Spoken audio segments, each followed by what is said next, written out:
ನಡಿ ಈಗ ಶುರು ಮಾಡೋಣ. ಕೇಸರಿಯಿಂದ ಮನೋಲ್ಲಾಸ ಮನಸ್ಸು ಮತ್ತೇರಿ ಕುಣಿದಾಡಿದೆ ನೋಡು, ಮನಸ್ಸು ಮತ್ತೇರಿ ಕುಣಿದಾಡಿದೆ ನೋಡು. ಕ್ಷಣ ಕ್ಷಣವೂ ಆಚರಿಸಿ ಕೇಸರಿ ಹಬ್ಬ. ವಿಮಲ್ ಬಾಯಲ್ಲಿ ಹೇಳಿ ಕೇಸರಿ. ಪ್ರಜ್ವಲ್ ರೇವಣ್ಣ ಪಾಸ್ಪೋರ್ಟ್ ರದ್ದು ವಿಚಾರಕ್ಕೆ ಸಂಬಂಧಿಸಿದಂತೆ ಕೇಂದ್ರ ಸಚಿವ ಪ್ರಹ್ಲಾದ್ ಜೋಶಿ ಪ್ರತಿಕ್ರಿಯೆಯನ್ನ ನೀಡಿದ್ದಾರೆ.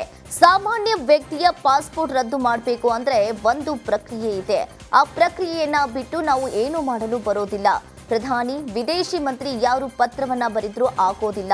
ಯಾರ ಮೇಲೆ ಏನು ಆರೋಪವಿದೆ, ಏನು ಎಫ್ಐಆರ್ ಇದೆ ಅಂತ ಪೊಲೀಸ್ ಇಲಾಖೆ ಕೇಂದ್ರ ಸರ್ಕಾರಕ್ಕೆ ಹೇಳಬೇಕು. ಈ ವಿಚಾರದಲ್ಲಿ ಸಿಎಂ ಪತ್ರವನ್ನ ಬರೆದು ರಾಜಕೀಯವನ್ನ ಮಾಡಿದ್ರೆ ಆಗೋದಿಲ್ಲ. ಇನ್ನು ಪ್ರಜ್ವಲ್ ರೇವಣ್ಣ ದೇಶ ಬಿಟ್ಟು ಹೋಗಲು ಬಿಟ್ಟವರೇ ರಾಜ್ಯ ಸರ್ಕಾರದವರು ಎಂದು ಪ್ರಹ್ಲಾದ್ ಜೋಶಿ ಕಾಂಗ್ರೆಸ್ ವಿರುದ್ಧ ಕಿಡಿಕಾರಿದ್ರು. ಚನ್ನಗಿರಿ ಪೊಲೀಸ್ ಠಾಣೆಯಲ್ಲಿ ಲಾಕಪ್ ಡೆತ್ ಆರೋಪ ಪ್ರಕರಣಕ್ಕೆ ಸಂಬಂಧಿಸಿದಂತೆ ಚಿತ್ರದುರ್ಗದಲ್ಲಿ ಬಿವೈ ವಿಜೇಂದ್ರ ಪ್ರತಿಕ್ರಿಯೆಯನ್ನ ನೀಡಿದ್ದಾರೆ. ಕಾಂಗ್ರೆಸ್ ಸರ್ಕಾರ ಕಾನೂನು ಸುವ್ಯವಸ್ಥೆ ಕಾಪಾಡುವಲ್ಲಿ ಸಂಪೂರ್ಣವಾಗಿ ವಿಫಲವಾಗಿದೆ. ಸಾವಿರಾರು ಮಂದಿ ಠಾಣೆಗೆ ನುಗ್ಗಿ ಪೊಲೀಸರ ಮೇಲೆ ಹಲ್ಲೆ ಮಾಡಿದ್ದಾರೆ. ಇನ್ನು ಸಿಎಂ ಸಿದ್ದರಾಮಯ್ಯ ಅಲ್ಪಸಂಖ್ಯಾತರ ಪರ ನೀತಿ ಅನುಸರಿಸ್ತಾ ಇದೆ. ಇನ್ನು ಸರ್ಕಾರ ರಾಜ್ಯದಲ್ಲಿ ಇದೆಯಾ ಅನ್ನೋ ಅನುಮಾನ ಶುರುವಾಗಿದೆ. ಗೃಹ ಸಚಿವರು ಏನ್ ಮಾಡ್ತಾ ಇದ್ದಾರೆ ಅಂತ ಸರ್ಕಾರದ ವಿರುದ್ಧ ಬಿವೈ ವಿಜೇಂದ್ರ ಕಿಡಿಕಾರಿದ್ರು. ಈ ಚುನಾಯಿತ ಸರ್ಕಾರ, ಕಾಂಗ್ರೆಸ್ ಸರ್ಕಾರ ಕಾನೂನು ಸುವ್ಯವಸ್ಥೆ ಕಾಪಾಡ್ತಕ್ಕಂಥ ನಿಟ್ಟಿನಲ್ಲಿ ಸಂಪೂರ್ಣ ವಿಫಲ ಆಗಿದೆ. ಯಾರಿಗೂ ಇವತ್ತು ಪೊಲೀಸ್ ವ್ಯವಸ್ಥೆ ಬಗ್ಗೆ ಭಯದಿಂದ ಇರ್ತಕ್ಕಂಥದ್ದು. ಈ ಅಲ್ಪಸಂಖ್ಯಾತ ತುಷ್ಟೀಕರಣದ ರಾಜಕಾರಣ ನೀತಿ ಹಿಂದೆ ಇದೇ ಕಾಂಗ್ರೆಸ್ ಸರ್ಕಾರ ಇದ್ದಾಗ ಡೇಜೆಹಳ್ಳಿ ಕೆಜೆಹಳ್ಳಿ ಪ್ರಕರಣ ನೆನಪಾಗ್ತದೆ. ಸಾವಿರಾರು ಸಂಖ್ಯೆಯಲ್ಲಿ ಬಂದು ಇವತ್ತು ಪೊಲೀಸರು ಪೊಲೀಸ್ ಸ್ಟೇಷನ್ಗೆ ಬಂದು ಇವತ್ತು ಸಾವಿರಾರು ಸಂಖ್ಯೆಯಲ್ಲಿ ಬಂದು ನುಗ್ಗಿ ಪೊಲೀಸರ ಮೇಲೆ ಹಲ್ಲೆ ಮಾಡ್ತಾರೆ ಅಂತ ಹೇಳಿದ್ರೆ ಇವತ್ತು ಪೊಲೀಸರ ರಕ್ಷಣೆಗೆ ಪೊಲೀಸರೇ ಬರಬೇಕಾಗಿದೆ.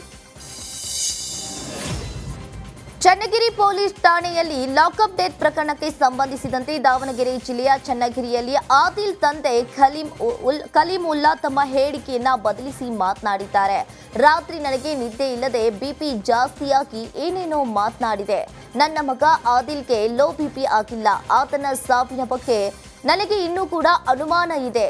ಸಾವಿನ ಬಗ್ಗೆ ಸೂಕ್ತ ತನಿಖೆ ನಡೆಸಬೇಕು ಅಂತ ಆದಿಲ್ ತಂದೆ ಒತ್ತಾಯಿಸಿದ್ದಾರೆ. ಆದರೆ ಈ ಮೊದಲು ನನ್ನ ಮಗ ಲೋ ಬಿಪಿಯಿಂದ ಡೆತ್ ಆಗಿದ್ದಾನೆ ಎಂಬ ಹೇಳಿಕೆಯನ್ನ ನೀಡಿದ್ರು. ಇಲ್ಲ ಸರ್, ಇದು ಹೊರತವಣ ಏನು ನಮಗೆ ಕಂಡು ಬಂದಿಲ್ಲ. ಒಬ್ಬರ ಮೇಲೆ ನಾವು ಹೇಳೋಕ್ಕಾಗಲ್ಲ. ಅದು ಡಿಪಾರ್ಟ್ಮೆಂಟ್ ಅಂದಮೇಲೆ ಅವರು ಒಳ್ಳೆ ಜನನೇ.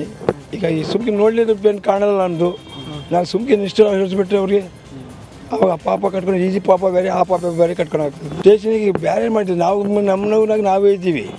ನಮಗೆ ನೀವು ಕೇಳಿದ್ರು ಆವತ್ತು ಕಲ್ಲು ಹೊಡೆದಿಲ್ಲ ಅಂತ ಹೇಳಿ ಸಾವು ಇಟ್ಕೊಂಡು ಮಗನಿಗೆ ಕಳ್ಕೊಂಡು ಕಲ್ಲು ಹೊಡೆ ಹೋಗ್ತಾರೆ. ಯಾರೇ ನಿಮ್ಮ ತಮ್ಮದೇ ಆ ಥರ ಮಾಡ್ತಿದ್ದೀನಿ ಸರ್. ನೀವು ಮಾಡ್ತೀರಾ?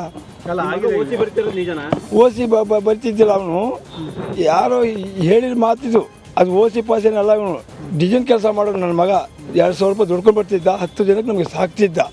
ಇಲ್ಲ ಸರ್, ಇದು ಹೊರತವಣ ಏನು ನಮಗೆ ಕಂಡು ಬಂದಿಲ್ಲ. ಒಬ್ಬರ ಮೇಲೆ ನಾವು ಹೇಳೋಕ್ಕಾಗಲ್ಲ. ಅದು ಡಿಪಾರ್ಟ್ಮೆಂಟ್ ಅಂದಮೇಲೆ ಅವರು ಒಳ್ಳೆ ಜನನೇ. ಈಗ ಈ ಸುಮ್ಕಿನ ನೋಡಲಿದ್ದು ಏನು ಕಾಣಲ್ಲ. ನಮ್ಮದು ನಾವು ಸುಮ್ಕಿನ ಇಷ್ಟು ಹೇಳಿಸ್ಬಿಟ್ರೆ ಅವ್ರಿಗೆ ಅವಾಗ ಪಾಪ ಕಟ್ಕೊಂಡು ಈಜಿ ಪಾಪ ಬೇರೆ, ಆ ಪಾಪ ಬೇರೆ ಕಟ್ಕೊಂಡು ಆಗ್ತದೆ. ಸ್ಟೇಷನಿಗೆ